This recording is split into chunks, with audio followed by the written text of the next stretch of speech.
Bismillahirrahmanirrahim. Assalamualaikum warahmatullahi wabarakatuh.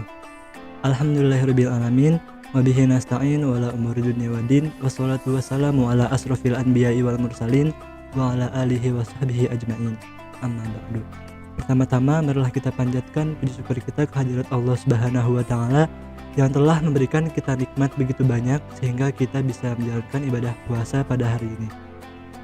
Tak lupa kita curahkan salawat dan salam kepada baginda Nabi besar kita Nabi Muhammad SAW yang telah membawa kita dari zaman kegelapan sampai zaman yang terang benderang seperti saat ini. Teman-teman sekalian, pada bulan Ramadan yang penuh berkah ini, marilah kita bersama-sama mengoreksi diri sendiri. Sudah baikkah amal taat kita kepada Allah Subhanahu wa taala, dan berapa banyak sih dosa yang kita perbuat selama ini? Dan marilah kita bandingkan lebih banyak mana jumlah dosa yang kita perbuat daripada amal taat yang kita lakukan. Sesungguhnya kita sering lupa untuk mengoreksi diri sendiri sehingga merasa aman dari siksa Allah Subhanahu wa taala. Padahal dosa yang diperbuat telah menumpuk banyak dan hal itu tidaklah pernah kita sadari. Teman-teman sekalian, mati itu pasti. Setiap orang pasti mengalami yang namanya kematian. Dan hal yang paling menakutkan adalah ketika kita tidak pernah tahu kapan kematian itu datang dan menjemput kita.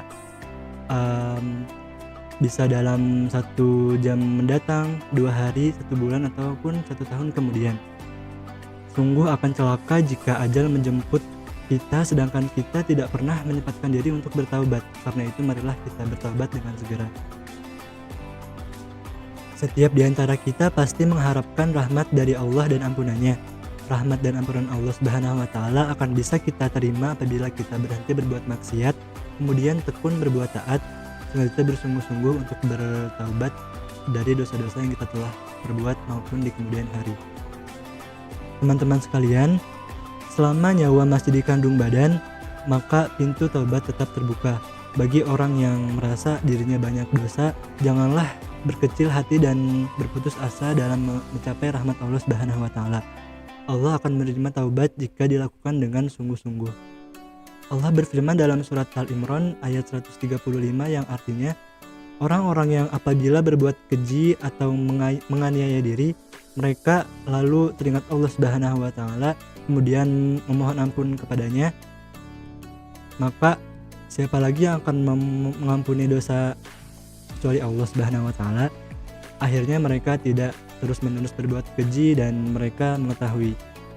Teman-teman sekalian, orang yang mendambakan rahmat dan ampunan Allah Subhanahu wa taala berarti ia menyayangi dirinya sendiri. Dan jika dia menyayangi dirinya sendiri, maka ia nggak akan pernah tuh yang namanya berbuat maksiat, karena dia nggak akan membiarkan dirinya kelak dibakar di api neraka.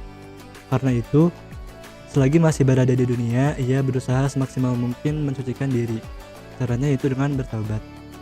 Dengan Allah menjanjikan akan memberi rahmat dan ampunan kepada hambanya yang mau memohon ampun kepadanya.